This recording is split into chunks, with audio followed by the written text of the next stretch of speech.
Muchas gracias a la doctora Elsa Ramírez, muchas gracias a todos ustedes por asistir a este importante coloquio. Muchas gracias por invitarme a participar y a platicar un poco a reflexionar, a pensar un poco sobre el valor de nuestro patrimonio documental. Como ustedes pueden ver en la pantalla, yo titulé mi conferencia Los fondos antiguos como patrimonio cultural, conocimiento, difusión y conservación. Y después, hasta abajo dice, en la muy grande, insigne y muy leal Ciudad de México.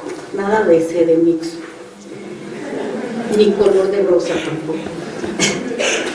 Estos son los títulos de nobleza que Carlos V le dio a nuestra ciudad en 1548 a perpetuum, o sea, a perpetuidad. Así que no hay que olvidarlos. Hemos hecho barbaridades con nuestra ciudad, pero todavía es grande, insigne y mundial.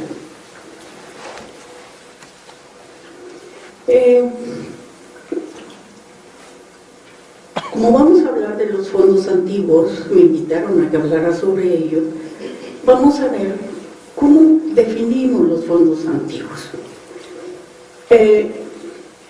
A grandes, los especialistas en la historia de los documentos coinciden en que estos fondos antiguos son colecciones de manuscritos y de documentos impresos a partir de la imprenta de Gutenberg en 1450 hasta 1820. Los manuscritos desde siempre, ¿no? Desde que existen, hasta 1820. Pero los impresos sí, desde más o menos esa fecha, que es la que se acepta generalmente, no hay una fecha precisa, hasta 1820, 1830. Pero ¿por qué esas fechas para definir un fondo antiguo? Porque tanto en la imprenta como en la elaboración del papel se pasa de lo artesanal o manual a lo industrial o mecánico. Surgen una serie de inventos que van a promover el paso del impreso manual a algo mecánico o industrial. Por ejemplo, aspectos materiales. La elaboración del papel, como podemos ver en la imagen del lado izquierdo, ya no va a ser de trapo, que se ponían a remojar y luego una serie de actividades hasta que salía ya, como ven con el niñito, con los pliegos de papel, sino que ya van a ser de productos vegetales, especialmente de la celulosa sacada de la madera. Acá la evolución de la imprenta también se da en esta época, venía un poco del siglo XVIII, porque van surgiendo una serie de procesos que la van a mecanizar, agilizar, y ya no va a ser manual, como lo podemos ver en esa imagen del lado derecho. Ven ustedes ahí, bajar, subir las palancas para estar cambiando el papel, todo era manual. Surge entonces la imprenta de vapor, la máquina refractiva, la calcografía, la litografía, el offset, etc.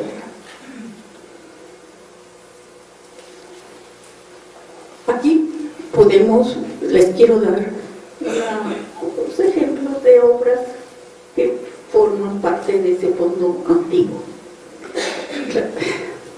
Este es el primer impreso que se considera realizado por Gutenberg en el siglo XV con su maravilloso invento de la imprenta de tipos móviles, que fue una revolución tecnológica y comercial. Esta es la llamada Biblia de 42 líneas. Por supuesto que un original de esta Biblia no se encuentra en México, pero sí hay similares muy bellos. Quisiera mencionarles también que estos adornos son hechos hechos a mano, ¿eh? Lo que es hecho por la máquina solamente es el texto, porque la imprenta a color solo se da hasta el siglo XIX. Otra obra maravillosa, también muy apreciada, es la famosa Crónica de Nuremberg, que claro está, la tenemos cuyo título es en alemán, por supuesto, y en latín. Y existen del mismo año 2 ediciones, una solo en blanco y negro y otra coloreada, también a mano. Estos son los ejemplos de obras que pueden estar en esos fondos antiguos. Esto también, los estatutos y constituciones reales de la Imperial y Regia Universidad de México de 1668 y las constituciones de la Real y Pontificia Universidad de México, segunda edición, dedicada al rey nuestro señor Don Carlos III, en 1775. Pueden ver que en una dice que la universidad es de la Imperial y Regia Universidad de México, y la otra ya es pontificia. Recordemos que nuestra universidad nació como universidad laica y fue hasta 1590, en 1551, y fue hasta 1595 más o menos que fue reconocida por el Papa y se volvió pontificia. Es la única universidad que realmente fue constituida como universidad y no como un estudio dentro de un convento como fueron las de Santo Domingo y las de Perú. Otra obra que siempre será buscado, la primera edición, porque pues se considera importante, aunque no es la mejor tipográficamente, tiene muchas fallitas, dicen los especialistas. La primera edición del Quijote, hecha en Madrid por Juan de la Cuesta, en 1605. A la Nueva España, a pesar de que era una obra prohibida, que no podía llegar porque estaba catalogada entre las obras que no debían leerse en las colonias, eran bastantes ejemplares. Pero yo recuerdo que estando en la Biblioteca Nacional nos pusimos a buscar dónde había una primera edición del Quijote y pues no la encontrábamos. Pero ya encontramos una. No sé cómo la adquirieron. Está en la biblioteca del ITAM. Allí próximamente lo vamos a ir a ver. Pero en ese mismo año de 1605 se hizo otra edición en la ciudad de Valencia. Esa ya la vimos. Es así, está en el Museo Franz Mayer. Así que pronto, el mes que entra, o fines de este mes, vamos a ir a ver la primera edición del Quijote, que está en el Instituto ITAM.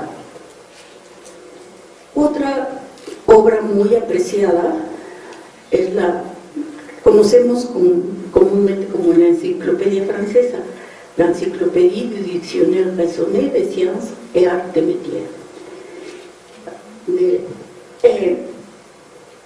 publicada en 1751-1772.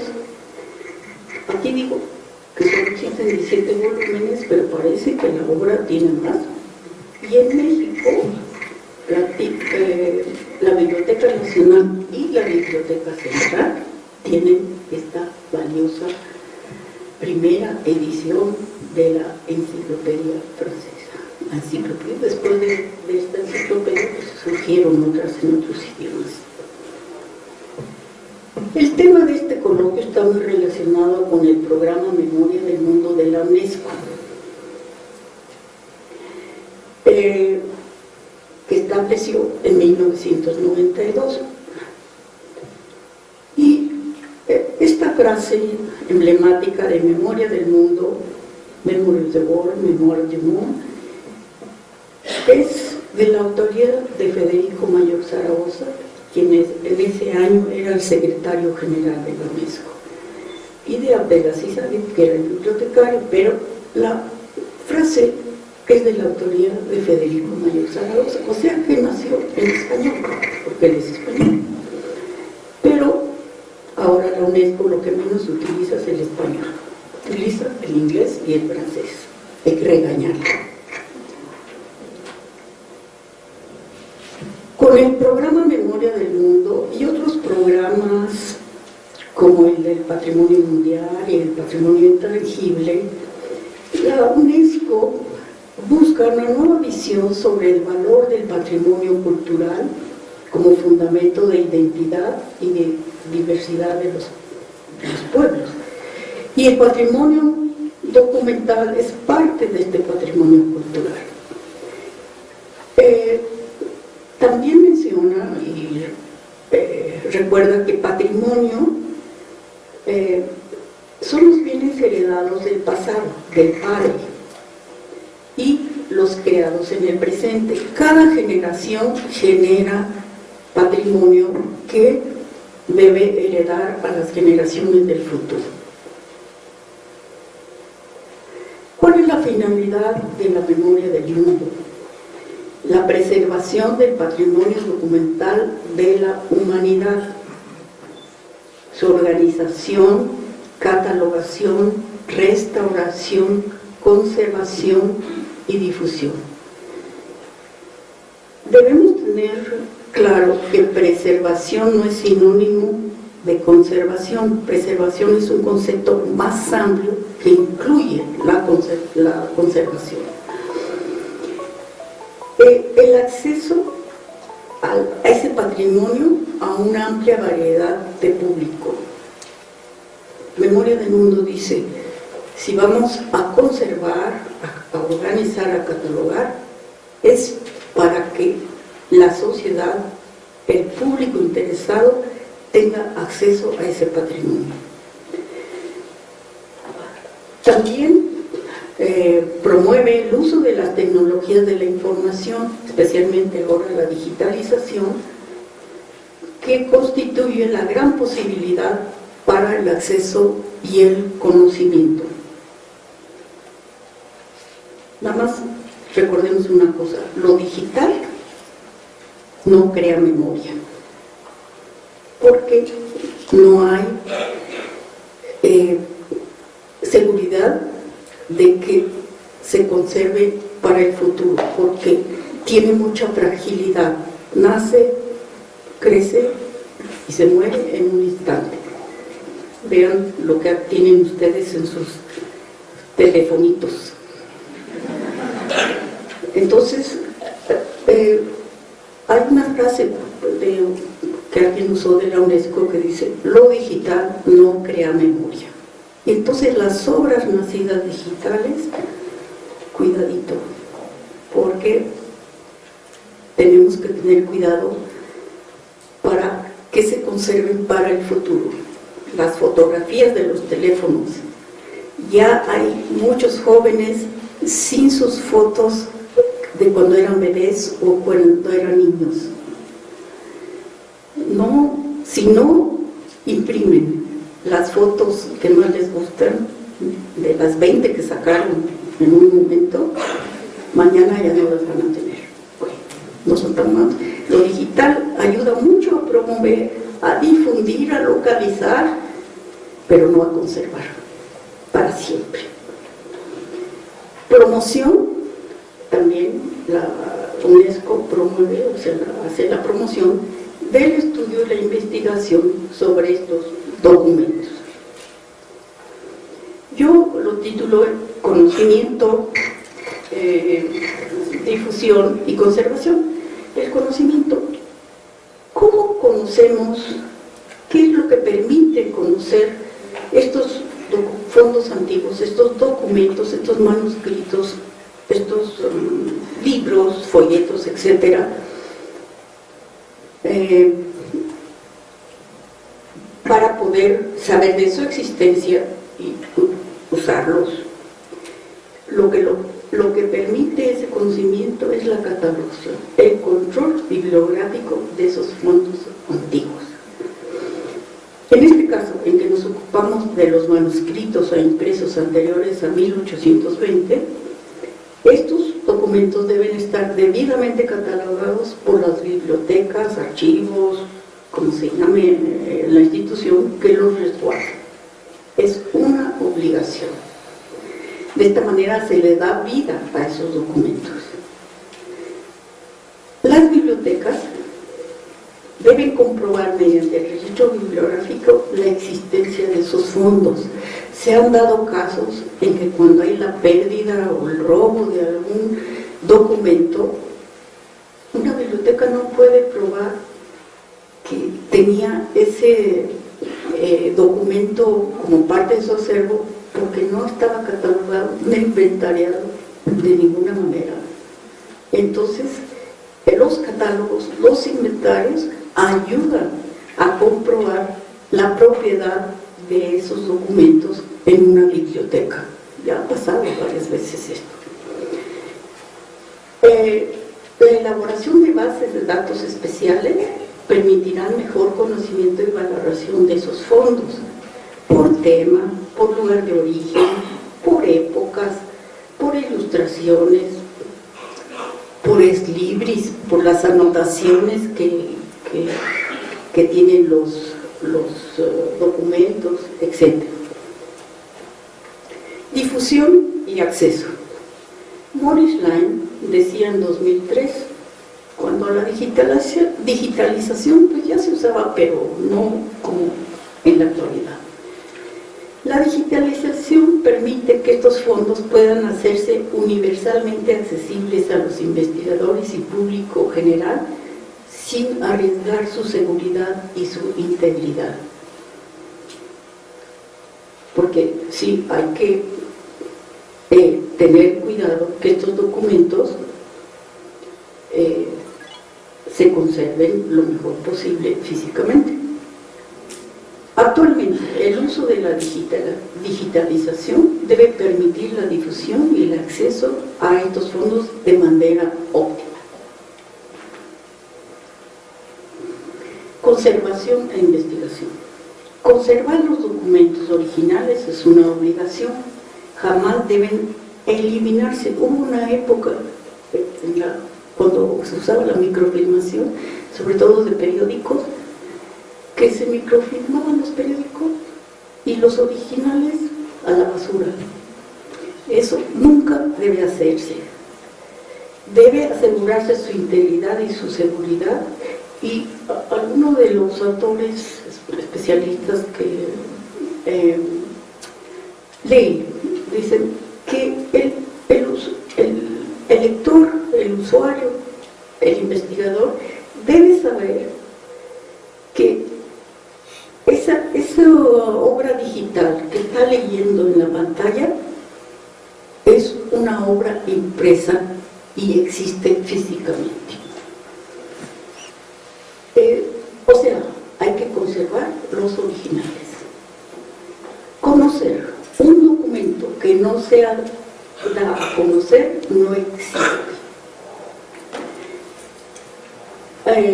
Cuenta Roger Chartier, que por cierto, pues ya no sabemos mucho de él, ¿no? Estuvo muy de moda por aquí, lo traíamos para todos lados y ahora, pues, bueno. Cuenta Roger Chartier que en la Biblioteca Nacional de Francia había un texto tan frágil que los conservadores no querían ni microfilmarlo ni catalogarlo para difundirlo. Entonces el director de la Biblioteca Nacional le dijo: denme ese documento, lo voy a destruir. ¿Cómo?, dijeron los conservadores. Es que si no lo registramos, si no como dicen en francés, lo comunicamos al público, ni lo microfilmamos, si habláramos de estos tiempos, ni lo digitalizamos, es un texto muerto, un texto que no tendrá ningún lector. Entonces lo desaparezco. Y esto es un ejemplo de un diálogo entre las dos misiones que tiene una biblioteca, la de la conservación y la del acceso y difusión. También hay que fomentar la enseñanza y la investigación sobre estos fondos porque ayuda a valorarlos. Investigar sobre el contenido de los documentos,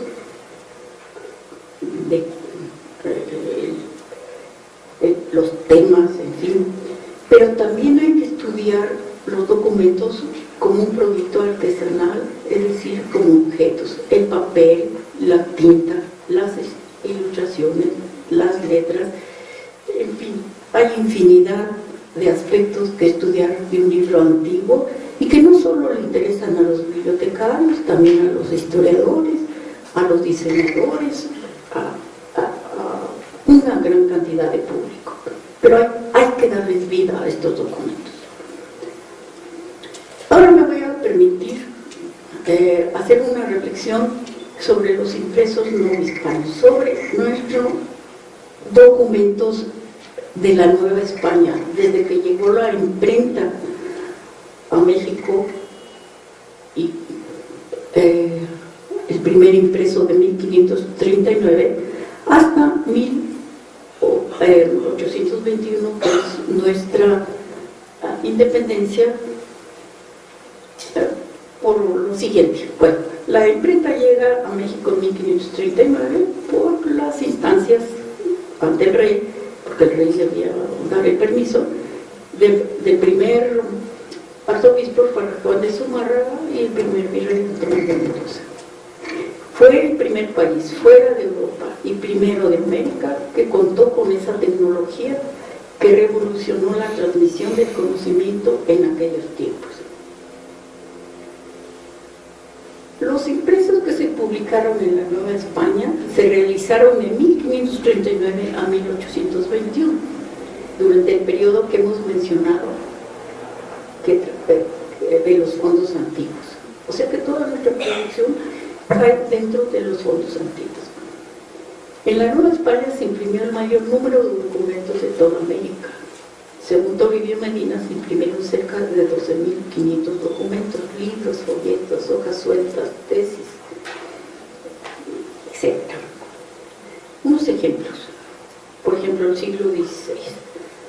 La gramática de Maturini, libros de gramática y vocabularios en lenguas indígenas fueron impresos en México por vez primera y sirvieron de modelo para impresos de otros lugares.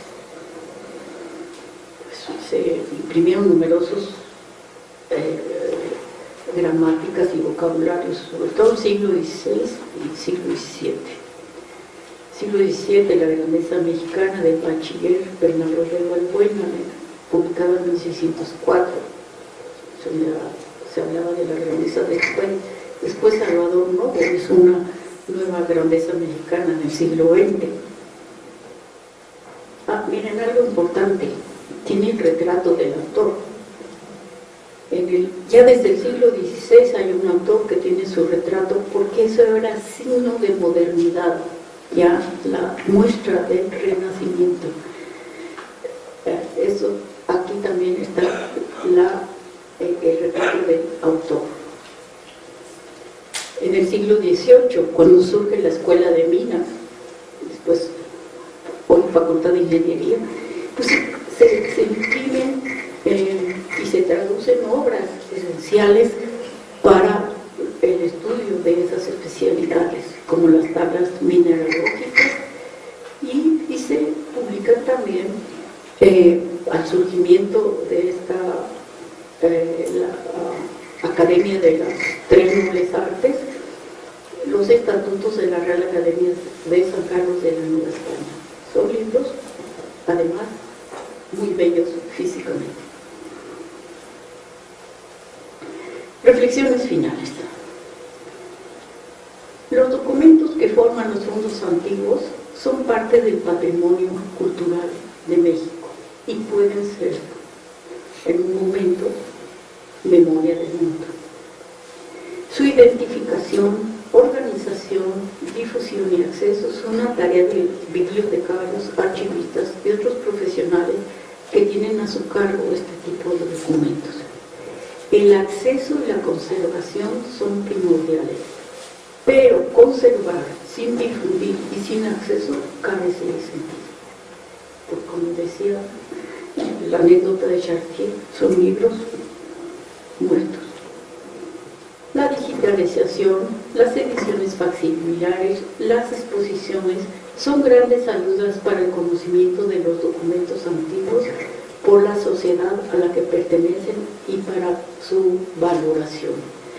Numerosas bibliotecas en México, no solo la nacional, tienen fondos antiguos. La Biblioteca Central tiene una buena colección, varias bibliotecas universitarias de las facultades, de los institutos, tienen fondos antiguos, las bibliotecas públicas de los estados sobre todo, que también se formaron muchas de ellas con los fondos que venían durante la colonia, durante la Nueva España. Así que hay mucho por hacer sobre los fondos antiguos para darles vida y disfrutar de su gran riqueza que nos ofrece. Muchas gracias por su atención.